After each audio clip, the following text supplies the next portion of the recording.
So today's lecture is about what we know in pragmatics as conversational implicatures.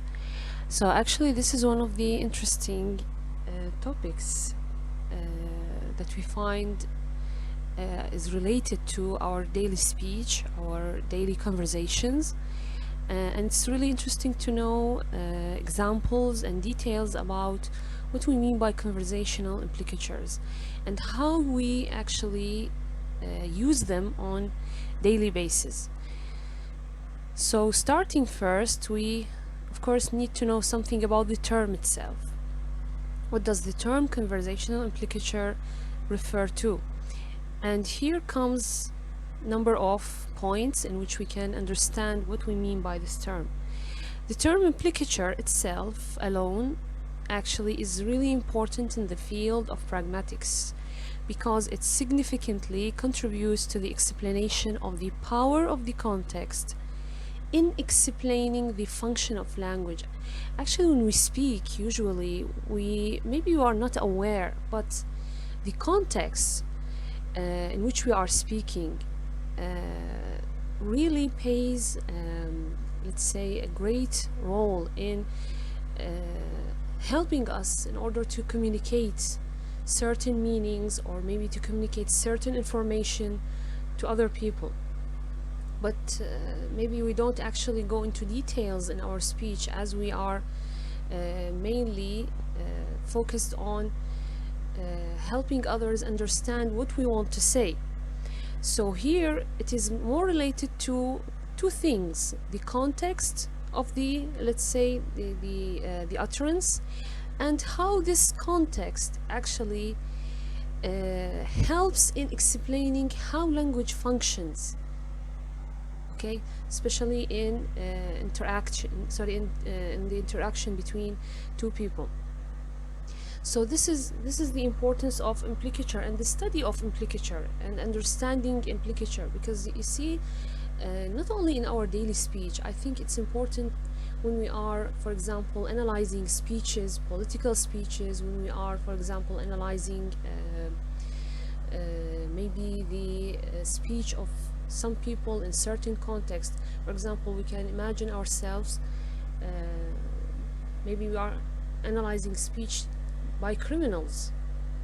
Detectives, for example, need to be able to analyze the speech of the criminals in certain contexts in order to come up with conclusions about their motivations, about the truth behind the, for example, the murders they have committed. So actually it is a very important and significant field in pragmatics. We come now to the word conversational. What does it mean? The conversational part is related more to the principles of the cooperative interaction, which also, when studied, shows a great influence on the structure of language. Actually, when two people are speaking together, it is something like a cooperative action, which means what? It means when I say something, if I am speaking to someone, I'm conversing with someone, so I expect the person to be what? To be cooperating with me when they are listening to me, and then they respond to me according to what I say, or when they understand my speech, or when they try to understand what I'm exactly trying to say. So actually speech and let's say conversation, let's be very specific here. Conversation is kind of cooperation between two people or a number of people in order to reach to a certain understanding of a certain meaning. So it is also very important in the field of study of language to understand how people cooperate with each other in conversations in order to reach to a certain meaning. Okay, so implicatures provide an understanding of how it is possible to mean more than what is actually said. So it is not just about the utterance and what the utterance means, analyzing the speech only. Sometimes we need to analyze the context, what is around the speaker when he speaks. the context in which the speech is happening, because we can understand that there is an additional meaning that could be behind what is said, not only what is meant by the let's say the expressions alone. Okay, so thus to realize meanings beyond the literal expressions and their conventional sense. They are called conversational because the implicature is dependent on the speakers in the conversation. Actually, it is more here, our topic is more related to conversation, which means when there is an exchange of information or ideas or statements between two people, two parties, two sides. Okay, and their relation to Grice's maxims. And of course, I think anyone who studies linguistics is familiar with these maxims that are related to let's say the conversation. Actually, Grice has established a number of maxims that he believed people follow, okay, or violate when they are speaking with each other. And we are going to see in details what does this mean. So this is just in brief what we are talking about when we say conversational implicature. Now let us see this example here. Here we have A and B, and both are now having an exchange, conversation. A says, "Can you tell me the time?" B, "Well, the milkman has come." So if you look at this conversation and we try to understand it based on the semantic theory, which means what? It means we are going to see the meaning of the utterances alone.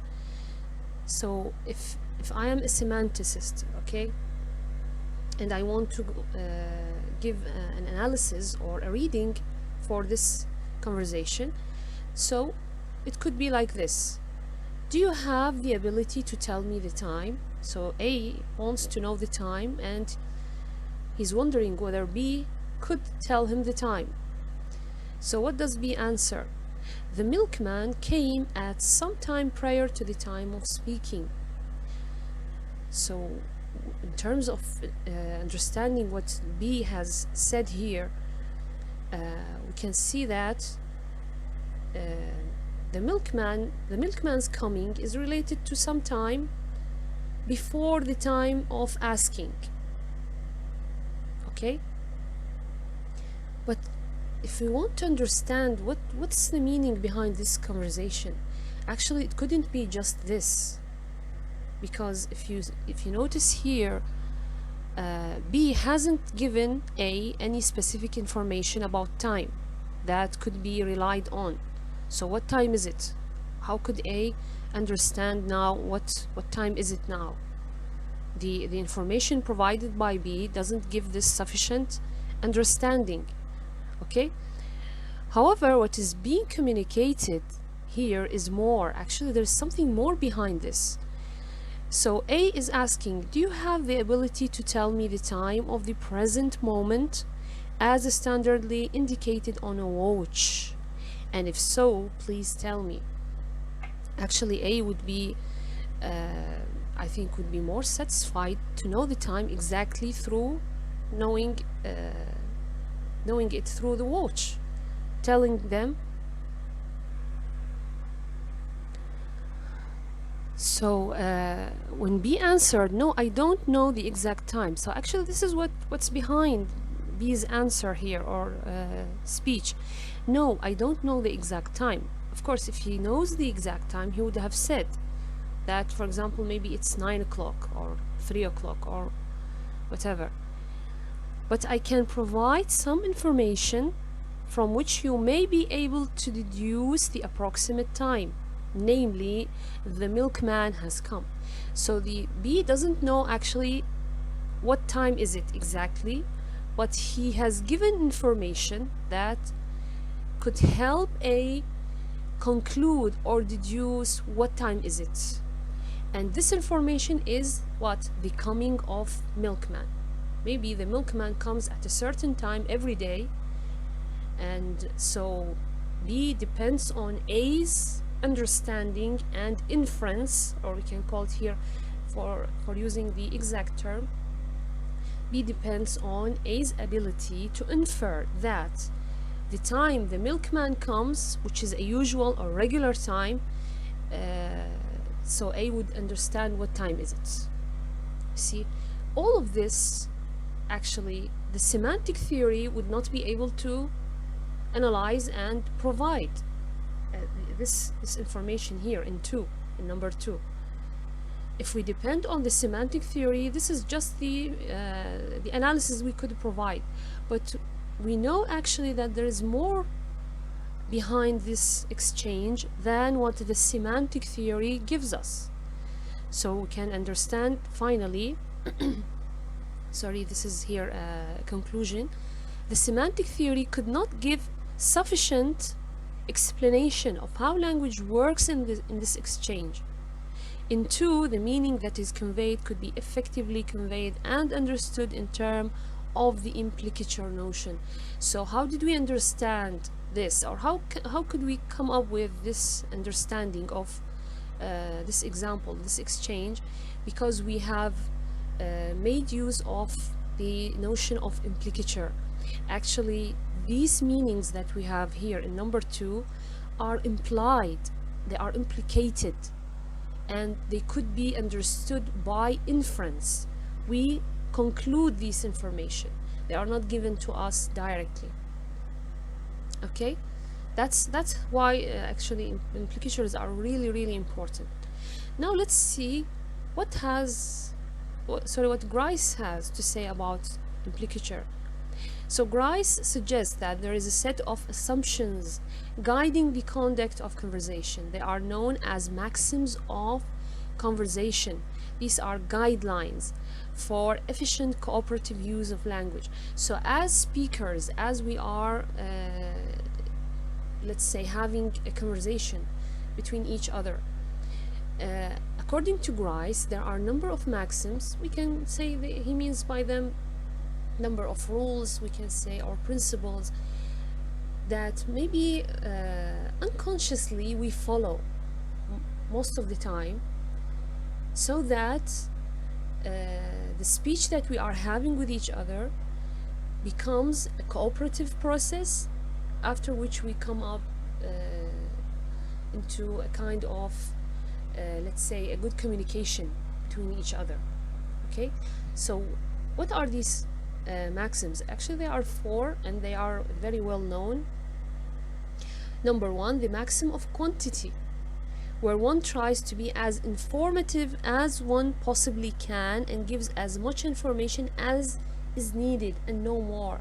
So it is very important when you are speaking to someone, and if you are providing certain information, or even if you are asking questions, that you be very specific in the information that you are giving, to the point that you don't give excess information, and you don't let's say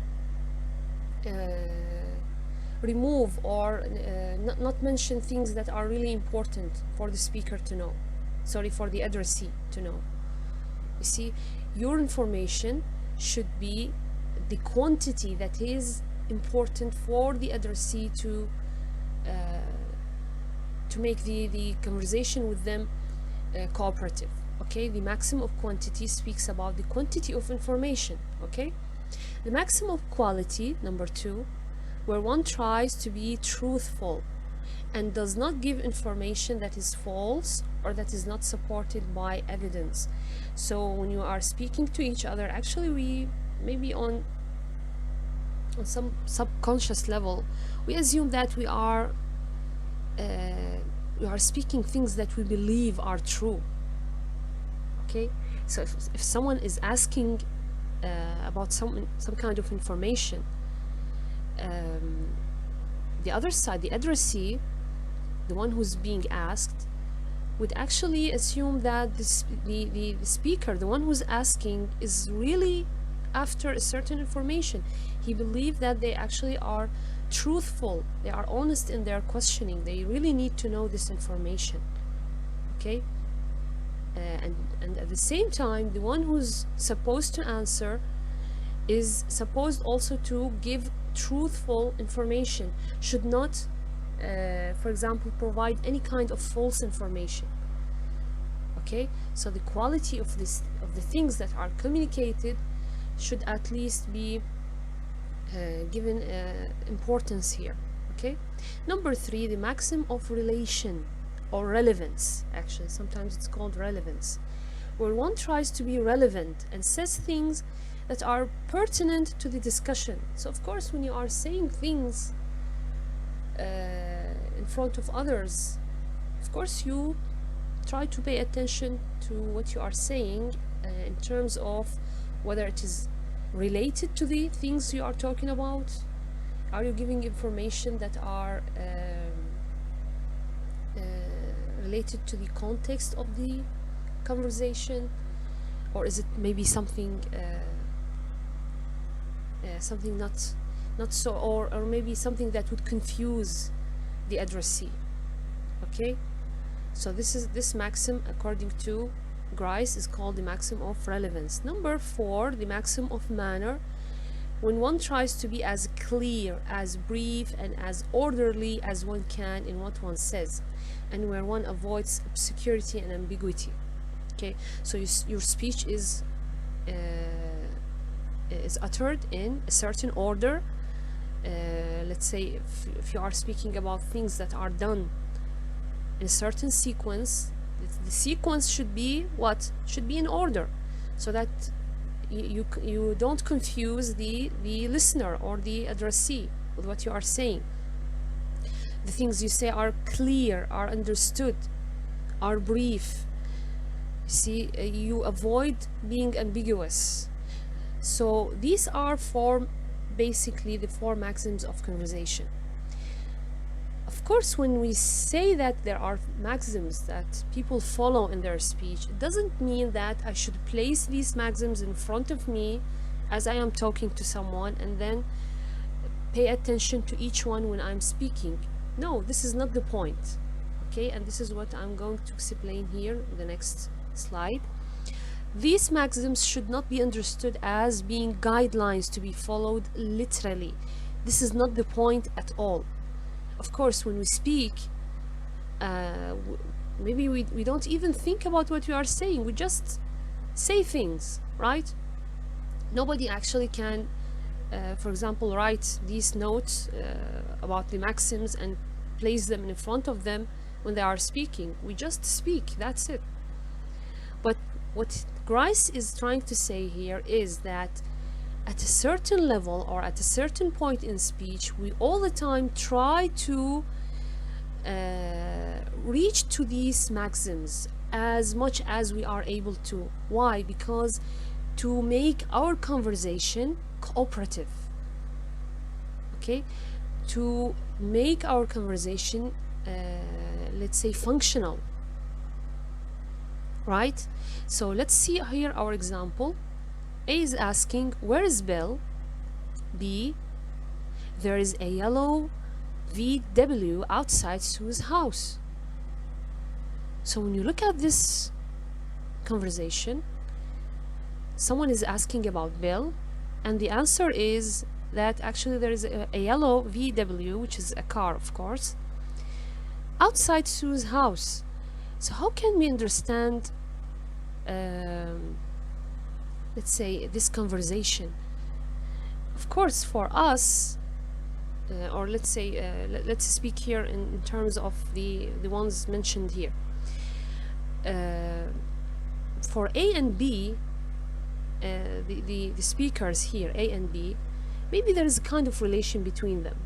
You see, maybe they know each other, they are friends, and at the same time both of them know Bill and also know Sue. Okay, literally B's statement fails to answer A's question. Actually, when we look at the answer, it has nothing to do with the question. Okay, it violates the maxims of quantity and relevance. There are a lot of information here, so it violates the quantity maxim. And relevance, what's the relation between the yellow VW, which is outside Sue's house to Bill's location. What's the relation? So when you look at it, the first glance, we can see that actually there are violations to the maxims. Therefore, well, actually there is no cooperation here. How could anything be understood from this, right? The language is not doing its function here in communication. But if we have sufficient information about Bill and his owning of a VW and his relation to Sue, then we can make inference. Okay, so here comes the role of context, having or knowing context. And here the context means what? That if you know Bill and you know Sue and you know what's the relation between them, okay, and if you know that Bill, for example, have a car which is a VW and its color is yellow, then if you have all this information, you are able to make a conclusion, an inference about where Bill is. Okay? The inference arises in order to preserve the cooperative principle. So imagine yourself, you know Bill and you know Sue. And for example, you are asking someone else, where is Bill? I can't find him. Where is he? So B, because he knows that you know this information about Bill and Sue, so he would say, well, actually, I saw, or there's a yellow VW outside Sue's house. So actually you would not be able to understand what they said if you just semantically analyze their utterance. You are going to make inference. Why? Because you want to make this speech cooperative. Okay? You want to get information that you could use and understand, okay, by making the assumption contrary to the superficial indications. Okay, so in order to make this conversation cooperative, this means what? This means that you are going to make inference based on the information you have. These kind of inferences are what Grice calls conversational implicatures, and here the implicature is inferred or is made based on the conversation, based on the people who are speaking in the conversation and the information they have about each other. Okay, that allows them to make inferences. The inferences here should be useful in order to make the conversation more cooperative. So whenever possible, and this is actually something really very true about our daily life. So whenever possible, people would interpret the utterance as conforming to the maxims on some level in order to preserve the cooperation in the conversation. So all the time when people are communicating with each other, they make sure that they try as much as possible to understand and to conclude what the other people who are talking to me are trying to say. And in doing so, they are following these maxims, but we can say unconsciously. We always want to we always want to understand that what this person is saying to me is relevant to the topic we are talking about, even if they said something that sounds irrelevant. But using this kind of strategy, by making inferences, we try to make their speech relevant to us. The same applies, of course, to other maxims, to the quantity, quality, okay, manner. All these things, all these maxims are followed by people in order to make the conversation as cooperative as possible. Okay, so here we see that the inferences, so now we come to call them inferences, are important in two distinct ways, depending on the relation that the speaker is taken to have towards the maxims. So sometimes actually we observe these maxims and we try to use them or to stick to them or go back to them. Okay, but other times our communication to other people, our conversation needs to or actually requires us to exploit the maxims or violate them. And also, if you sometimes if you violate the maxims, you could also reach to a certain cooperation in your conversation. Okay, so now we have two kinds of inferences, or we can say implicatures, because now we agree that when we say inferences we are talking about implicatures. Okay, so at some point we observe the maxims. For example, look at this one. A, to a passerby, I've just run out of petrol. Oh, there is a garage just around the corner. So the speaker rely on the addressee to amplify what is said by making inferences, assuming that the addressee is also following the maxims. Okay, so the garage, it could be, it could have petrol, or it couldn't have any petrol. Maybe it also ran out of petrol. Okay, but here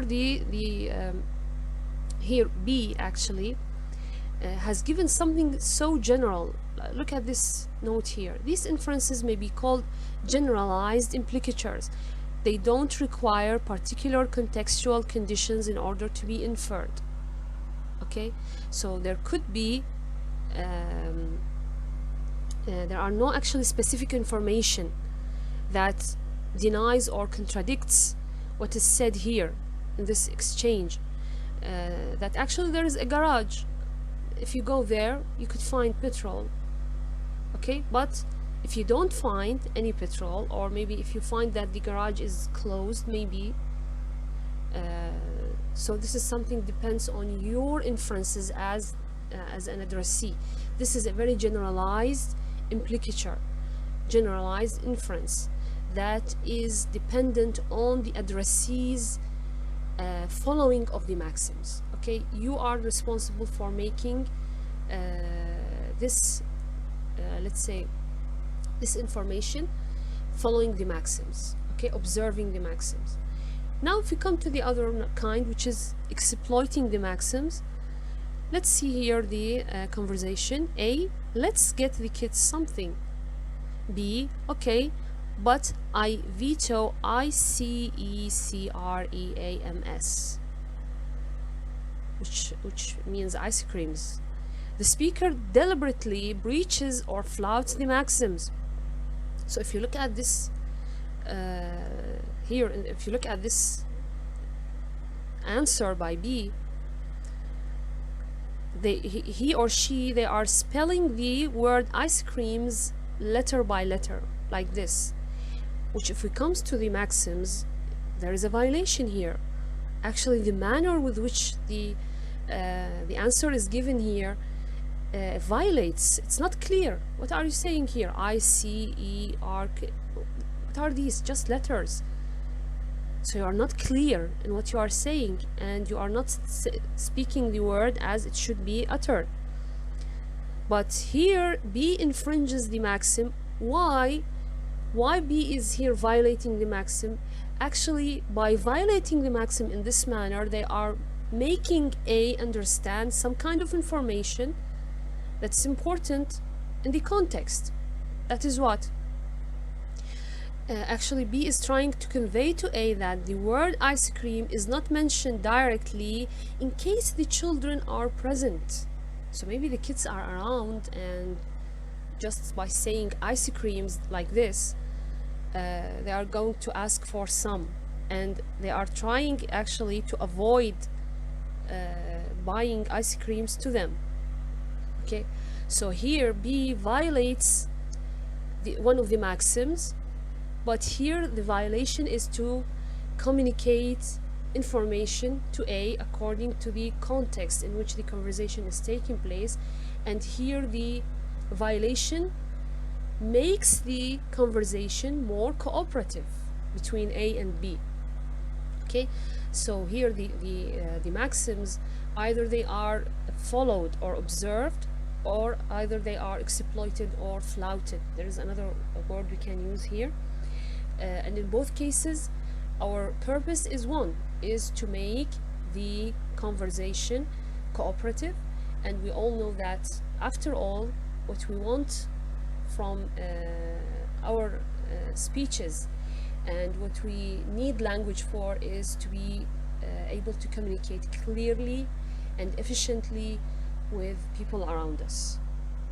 Okay, actually this lecture, or let's say this brief lecture, is based on this book, which is entitled Pragmatics by Stephen C. Levinson, 1983, Cambridge University Press, one of the finest books in the field of pragmatics. And actually, if you would like to further read and to have more details about conversational implicatures, you could go back to this book. Actually, there are a lot of beautifully explained examples and other details actually about the kinds of implicatures. So that was all for today. I hope that you have benefited from this lecture. See you next time.